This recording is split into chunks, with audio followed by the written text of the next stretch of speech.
Hello and welcome to The Wizard and the Priestess. My name is Nola and this is... Matt. Welcome everyone. Today we're going to touch on the idea of the face value of disease. Yes. So getting a diagnosis of a disease, regardless of what it is, but then looking at that at face value and taking that essentially as gospel is a really, really, really dangerous thing to do. And from our perspective, it tends to be something that a patient will walk in with, this diagnosis or this branding, and that brand is then certain label, played out over and over and over. Yep. And so we want to kind of break that down a little bit and get a little bit more into what is the seed around that, or where's the starting point? Well, it takes, depending on the person, obviously. So if you think of disease as being dis-ease, so it's just not being in a state of ease, flow, homeostasis, balance. Disease is when you're out of balance, but then to get out of balance, it takes time, right? So no one gets obese overnight. No. So with any kind of disease, it usually takes, months, years, decades. Recent research shows it takes 10 to 15 years to get cancer. So people get shocked when they get the diagnosis of cancer. You can look at any kind of disease, and any kind of disease leaves clues. Absolutely. Where it's in the body, what kind of tissue it's targeted, what the symptoms are, and also the name of the diagnosis. Oh, that's right. We've talked about this. So really, in my opinion, the initial seed of disease, any disease you can think of, is an incongruent thought. That's sort of going against the balance of what is. Well, you're going against who you are. So the thought sets up the belief. That belief turns into a behaviour. That behaviour ultimately directs an outcome. That behaviour, if it's not in congruency with who you are as a unique individual human being, that creates friction. That friction turns into, let's say, a thorn in the side. Thorn?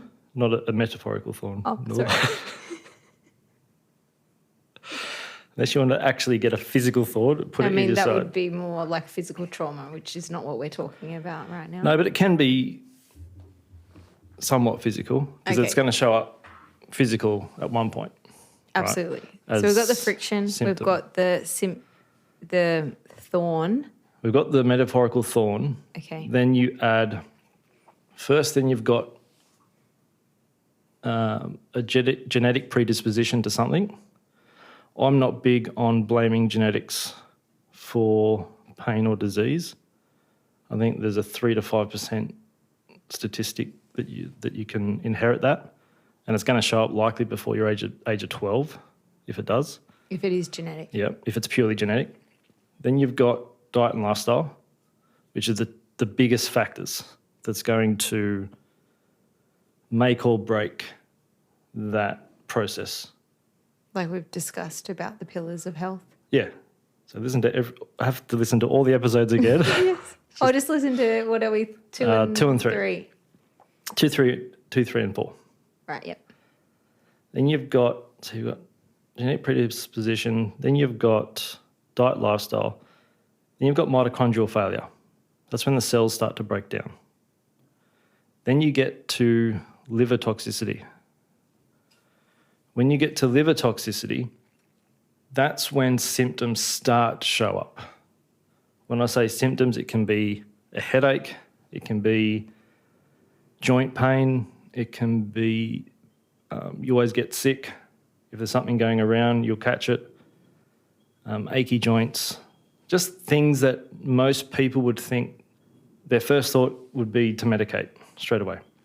Okay, like a little headache, thinking that a headache's maybe a Panadol deficiency, so they just quickly medicate. Likely. So a anti-inflammatory for a sore shoulder, neck, whatever it is. Elbow. Yeah.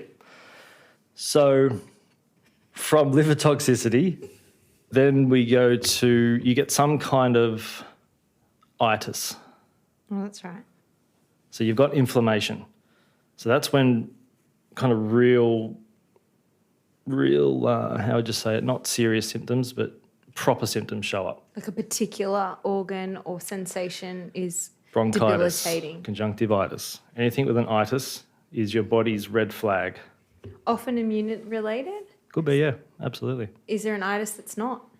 Well, everything's immune related. Right, with but I mean, disease. just you saying, I guess the lay person would understand conjunctivitis Yep. and bronchitis as Yep. being a kind of step further than the common cold. Yeah, absolutely. So I'm thinking, is itis more like that? Yeah, so From the your- common cold would be, say, liver toxicity, and then you go into the more serious. So bronchitis, you'd say, would be a step further. Yep. That's the body's red flag Yep. saying change something because we've got too much heat going through the system. If there's too much energy going through the system, you're essentially going to blow the fuse. So when you blow the fuse, that's what we call disease. Then you go into the next step, which is step 6, which is then you have an osis. So itis means too much energy or too much heat in a particular part of the body. Osis means hardening. So essentially it's burnt itself out, it cools down and essentially hardens. When you've got an osis, then you're typically married to it. So you've got that, you've got the itis, then it goes to osis if you keep ignoring it for long enough. And then comes, then you meet your creator, Then we get cancer? death. Oh, death. Yep, Oh, death's the end. there's the end. Beautiful. So that's the, Process of dis-ease yeah. from the wizard's mind. So that's when, your diagnosis could show up any point on that little scale. Flowchart. Yeah. Yeah, it's really interesting, and I think that it's something to just point out and reconnect to is that idea that I think that's been said, or at least the people that we hope, the people are generally going to be listening to this, understand that, we understand that the thought process is really important, and we understand that thoughts, affirming thoughts, so any thought that comes up or experience that comes up to affirm that is then going to construct our belief and solidify that belief. So it's sort of that, even if we just start there and kind of play around there with dis-ease, it's like that idea that, okay, yeah, your thoughts really matter, how you think really matters, and then leaning into that and understanding that on a more psychological level, that when we really affirm those things, we really affirm that belief, which then just that just is sort of one and the same with the behaviour, because if we believe something, we're going to behave a certain way and act a certain way in society. And I guess that's what we were looking into, what the top pathologies were in terms of what most people experience from the day-to-day and need support with. And a really straightforward one of those is upper respiratory tract infections. We don't actually see that as potentially we don't. Even I sometimes don't see that. I can understand that if I've got an upper respiratory tract infection of some form, that I've been pushing too hard, maybe, but probably not really conscious of, I've probably been thinking really poorly. And then that thought process is then affirmed for me that whatever that might be. Yeah, well, that thought process is going to plant the seed, and then the cells of your body will facilitate what's going on in the mind. So you've thought a thought, so that's directing the cells how to act. Yeah. So think of what an infection is. Typically, they call it a bacterial infection. So something's come into you that's now creating inflammation. So how would that look in someone's life and in the lung? Because upper respiratory. Sometimes it's in the throat. Typically, it's in the top part of the lung, the bronchi. So what does that look like? We've spoken about that when we spoke about the lung and the grief episode. So that can be the seed for that. Yeah. Because that's where the energy's been stuck. Yeah. Right? And I guess like even on that, when we think of upper respiratory tract from a TCM perspective, I would always look at that from a protective space, and that being that the skin is your protector and that energy moves in. So if you don't have the strength in that protection, so for example, if you're feeling maybe really low in how you're thinking or feeling or even understanding about yourself, that thinking process there is going to have an implication on just a simple, mild detoxification of what needs to be removed from the system. Yeah.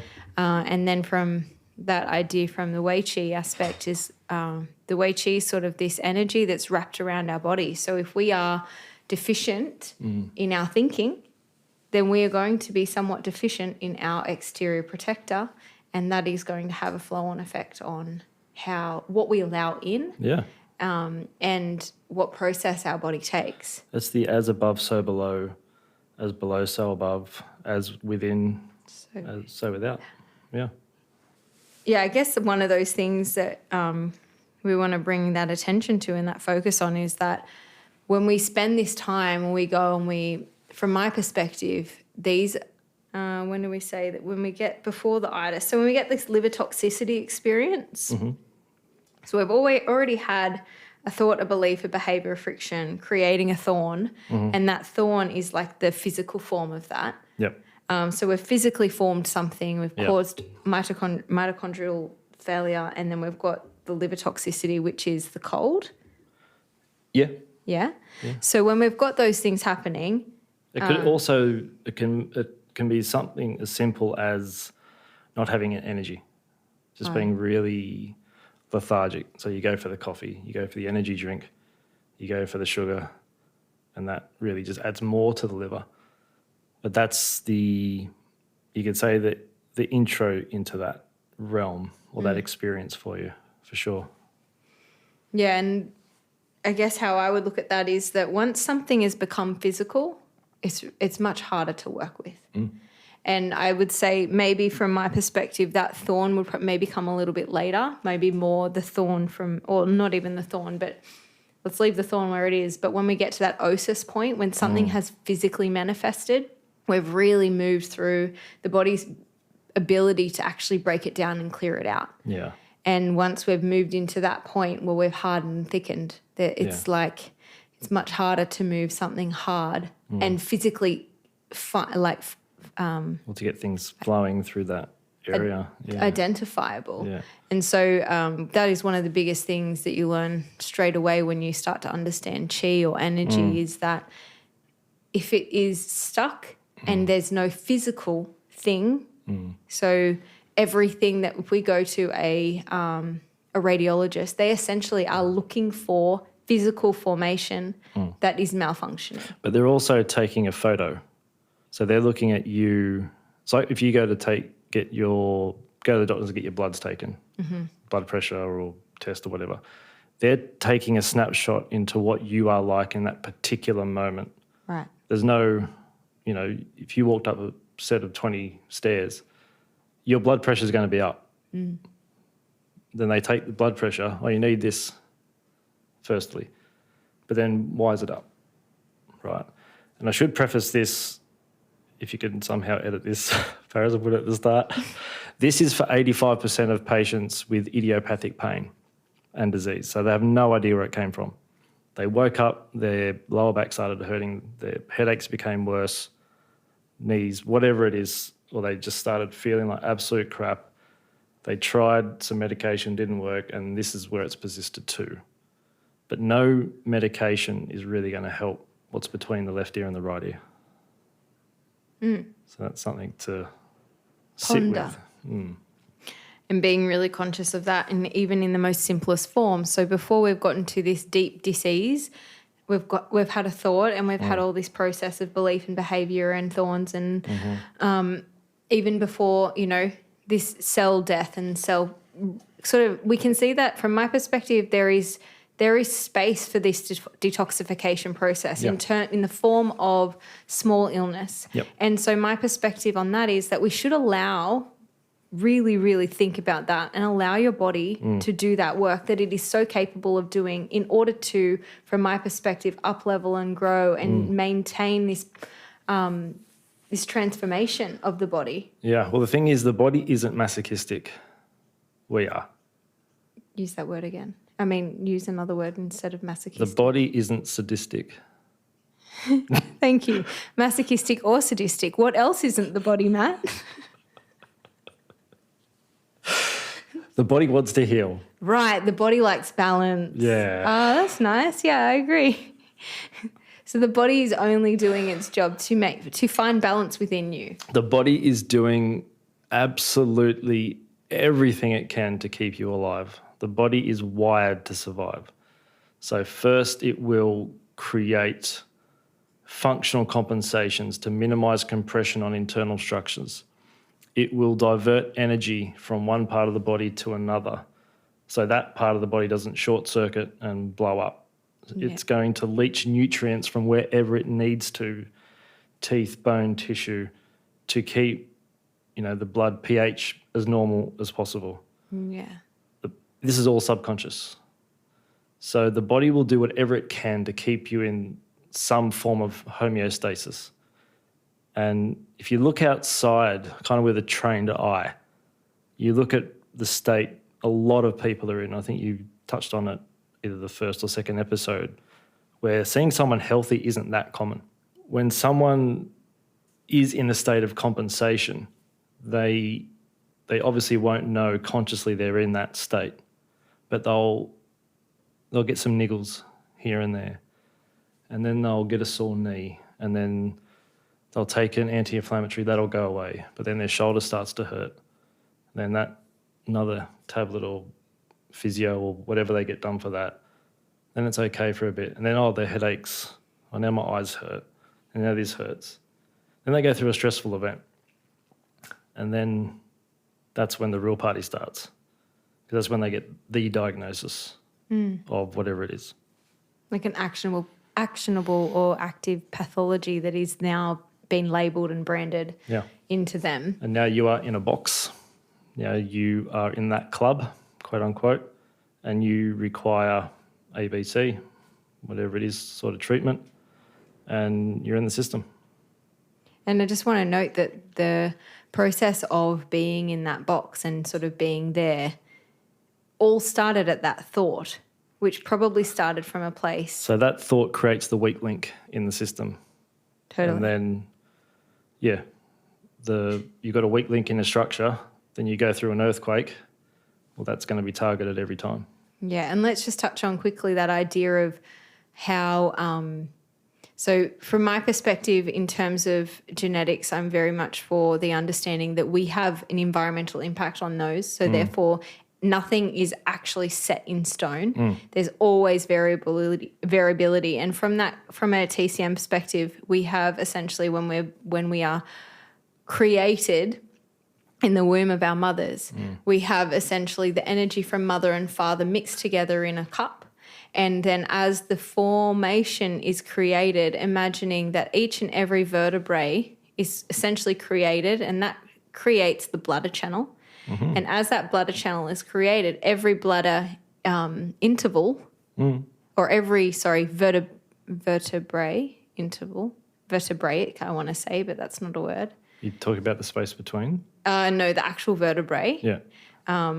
It is correlated to a bladder point, which is correlated to a channel or a blood, Meridian? for example. Right. Okay. So they're all like the meridians, but then they are so imagining that nectar that was created from mum and dad, so you've got a certain amount of what it is and whatever was joined together. So for example, say one of them has a lot of grief, and so there's like a weakness in the lung, and then that is passed, and then the mum has, we'll do two examples. So there's a lot of grief from dad. He never actually worked through that, and now he's passed that on, and that's in your juice. And then your mother had, actually she had a really strong lung. She was a summa maybe. She had really activated. She was able to clear things. She was able to let go really well. And so together, that energy, that nectar, that juice that was created for you in terms of that lung, that will get poured into the lung, but it might actually be quite okay. Yep. Whereas for someone who has maybe two parents that have malfunctioning, say, their liver, they're both very stressed and tense and find the world frustrating and annoying. And then we have this, so this baby's juice has been created with that liver energy, which is quite active and aggravated. And that will get poured straight into their liver channel at that increment of the bladder channel, if that makes sense, as you are formed. Yep. So that is sort of how we see the DNA and the genetics. But you have that, and then you grow up in this environment where mum and dad aren't angry. For whatever reason, they've realized that what I need to be able to support my child is not that. And so towards my child, I'm clear, I'm capable of holding a boundary, but I'm also soft, I'm malleable, I'm allowing them to move and flow through me. The child's might be a bit like quick to temper more, but because his environment is so soft, that together then creates the thoughts and the beliefs and then the behaviours that they then play out through life. But say that same child with the liver that has the same parents that created the juice in the beginning.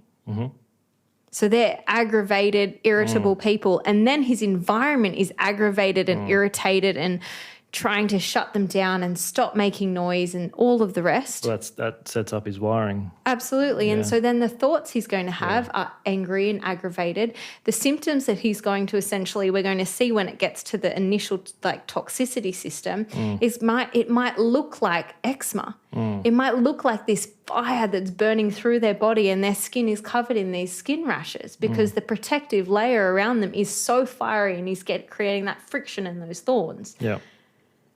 And essentially that could be, it's just the child, or they might be just their environment. But from my perspective, that is how epigenetics works. Okay. It's like we're given this piece of the puzzle from our mum and dad, which is mixed together. So it's that reminder that you're not just dad's lungs, you're dad's and mum's lungs. So from that sort of more energetic, emotional perspective, how they mix together, well, that just depends. Yeah.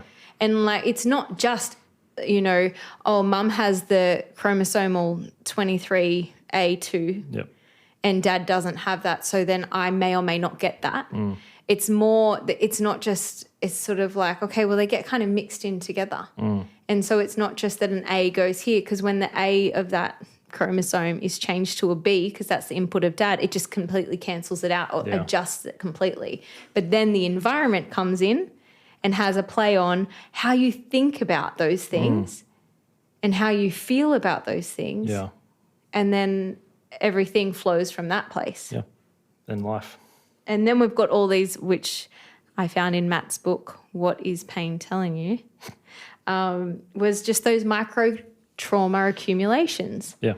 And that idea that then we have these environmental experience, we have these emotional experience, we have whatever was around us, whatever filled us in those moments is going to have an impact on what that nectar was and how that was poured in, because that's what makes us different. Yeah. That's what makes siblings different. That's why we can never just put everyone in a box because mum's been put in a box because this is her predisposition. Well, she had different parents and so do you. Yeah.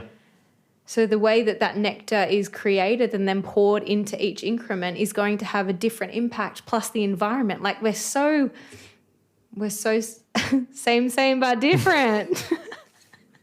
But I think more than anything, we are so different. Well, we are extremely different on every single level. We're more different on the inside than we are on the outside. But one thing that I didn't tell you about this, but on the weekend I drove past an accident. So this is what the same is, right? Sorry, I was driving through wherever I was. I saw an accident. I saw a group of people, about 20 people, around what I assumed was someone not doing great, having a good day. And part of me wanted to get out and help, but they didn't need more of that. There's 20 people there. But when I was looking at that and when I drove past, there was this guy on the road and he was just on there. He's clearly moving and doing stuff. I thought, innately, we're all the same. Everyone got out of their car, pulled over, took time out of their day to help aid this complete stranger. No one knows where he was from. No one knows what religion he is. No one knows his political, religious ideologies, anything like that. They saw another human in need, and their innate instinct was to help. So that's the same shape. Love that. Yeah. Thanks for sharing Yeah, that's story time. your human experience.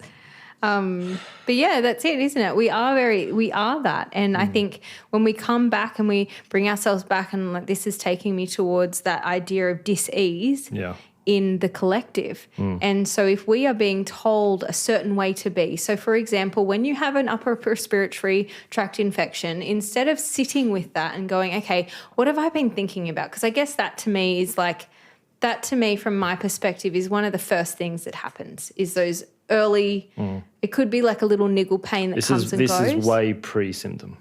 Yeah, pre-disease. Okay, pre-diagnosis. Pre-diagnosis. Yeah. And so in that moment, we're in such a powerful place to go, and I guess this is personally how I respond when when I'm getting a cold or I'm feeling run down. Usually I'm like, I'm really tired. I'll say that for 2 or 3 days. Probably prepping my body. Adding to this, like, I'm really tired. But then the cells listen to that. Totally. Hear that. Okay, let's be tired. Yeah. So then, but what we really need, like, I can look at what's going on around me and go, yeah, you probably need a sleep. Sleep's a good idea. And I will generally adjust my life to have that sleep before it turns into anything. Sure. And then I'll adjust my thinking. I tend to lean on breath work, which is not the capital B breath work, but is just probably meditating or breathing 10 times. It's just oxygenating your body, with focus and consciousness. Conscious breathing. Jinx. Oh. Man. Anyway, so then I'm kind of trying to allow my body to do what it needs to do because I've pushed it too far. Yep. And I have that understanding, okay, you probably pushed it too far. Take a break. So for me, that's why I wrote the book, because the diagnosis is just the symptom. The real diagnosis was you burning yourself out. But then that was the real diagnosis, but what you got maybe diagnosed as, hypothetically, was that particular label that just fits with those list of signs and symptoms, Yeah, and I just want to touch on that idea that then instead of allowing and like reflecting, taking that time to reflect, which we talked about previously, weren't doing that reflecting, or most people aren't doing that reflecting. We're outsourcing our responsibility to the higher or the greater good. And that might be, I've got a bit of a cold, so I go and see the acupuncturist. Or I've got a niggle, and go see Matt. Or I might just go to the doctor and get a script. Like that outsourcing instead of leaning in and going, okay, where am I off here? Where's my thought process going off? And I mean, we would be out of jobs if people actually really did that. But I think in our collective, because the collective disbelief is to keep we're taught, outsourcing. We're conditioned to put all of our faith into that system. Yeah, into the authority. If you've got any kind of symptom, we can fix it for you. That's the collective psyche in that regard, for sure. Absolutely. And I'd say that's probably the reason why, also noted in the book, we have all the people. We have, the capability of our medical system or healthcare support teams that is actually available to us right now. We have naturopaths aplenty. We have herbalists aplenty. We have like body workers aplenty. We have so many people there. We have a internet that allows us to actually receive and digest what it's available at least. And we have doctors everywhere doing all sorts of things, going deep dives in all different directions, really micro looking at everything. And yet we're all somewhat... Well, there's been more healthcare providers today, but yet we're sicker than ever. And don't get me wrong, I would rather have that available than not have it. But I'd rather have it and not need it than need it and not have it.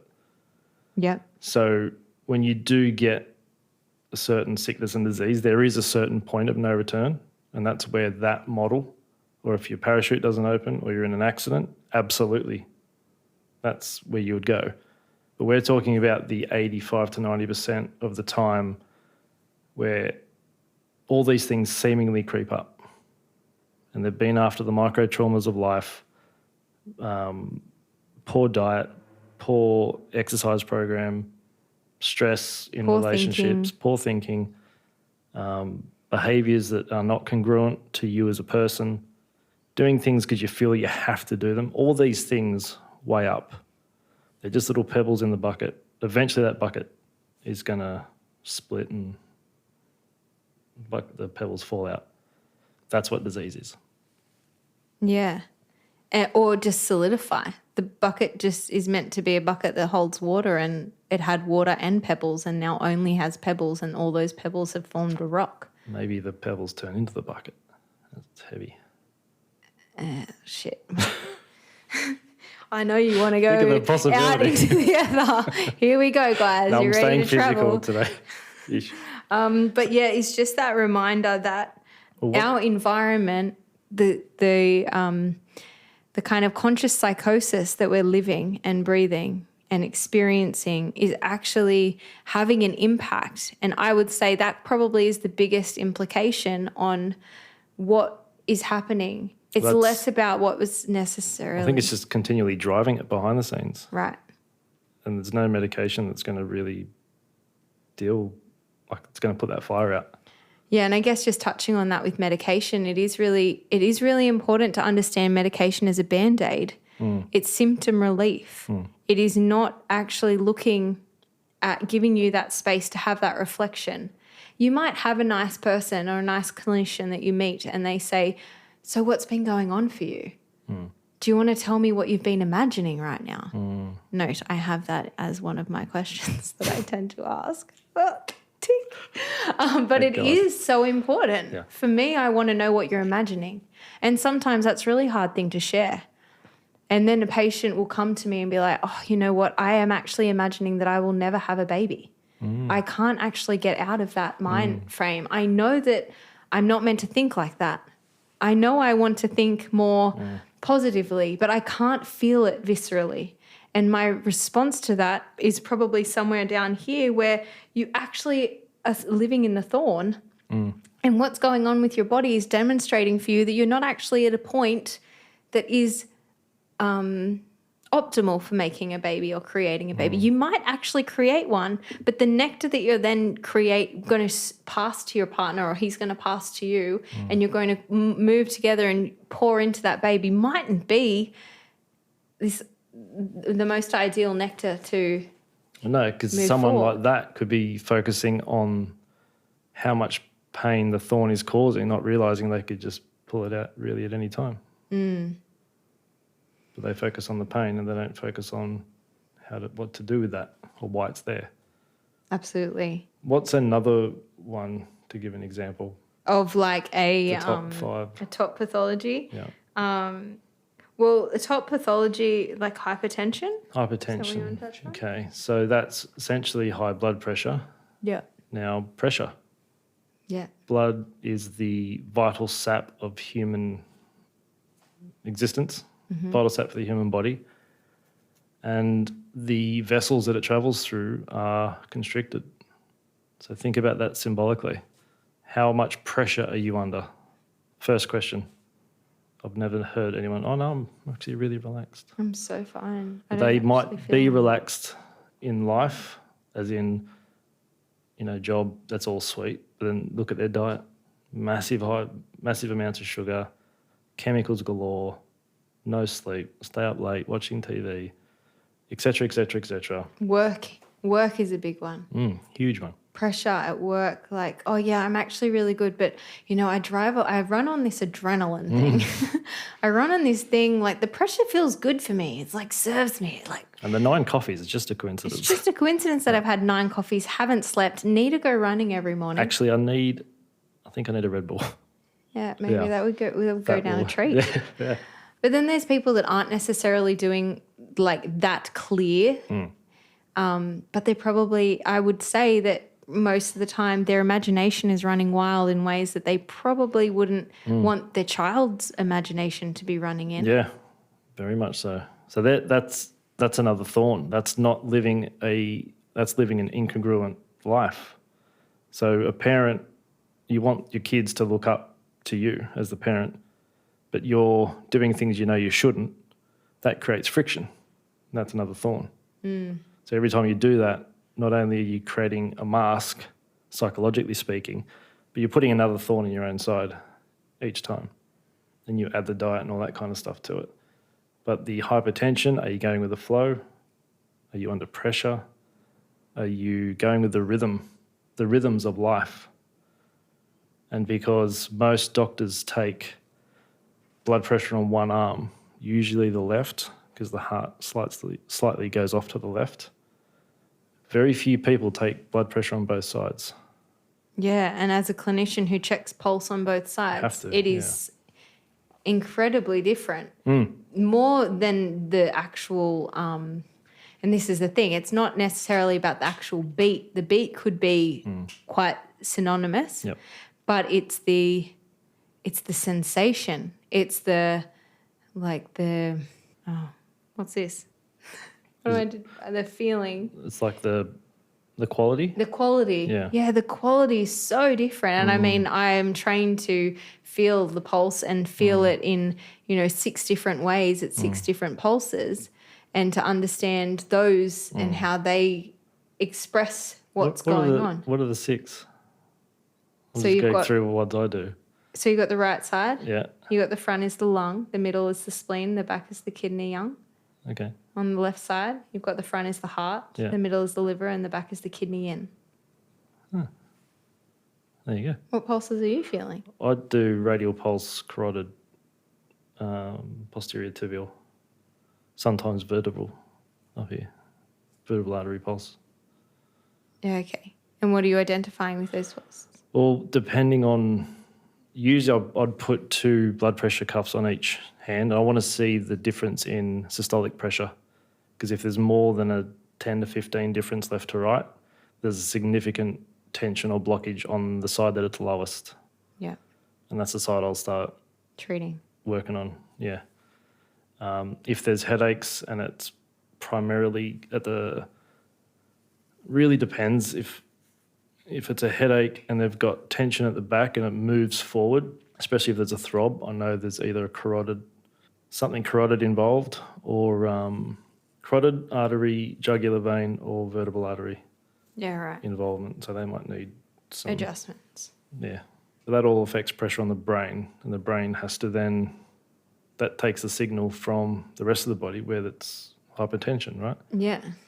And we're going to take all the energy away from somewhere else so that we can make sure that the brain and the heart and the lungs and the most important organs are functioning to the best of their ability. And kidneys are a huge player in hypertension. Yeah. Yeah. Huge. Really correlates directly with heart and kidney connection, TCM, and how the importance of the fire and the water and how they function together and flow together. Yeah. So what we're just pointing out here, that there is a massive recipe for dissing ease. Yes. Yes. In our current climate, and I think we're probably going to dive into a little bit more. We should probably do a few more, and a little bit more of like alternate ways to understand. This is not a treatment by any means, but it's more hopefully give you guys something else to think about, especially when you get put in this label, you get put in a box and you think there's no way out. There's other ways to think of things.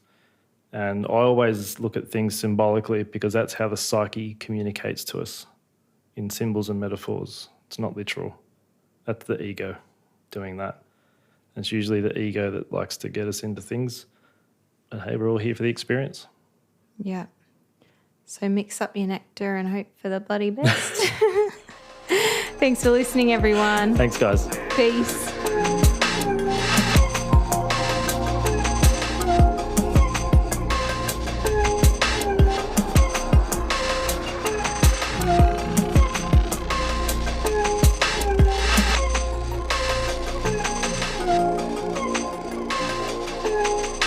You've been listening to The Wizard and the Priestess.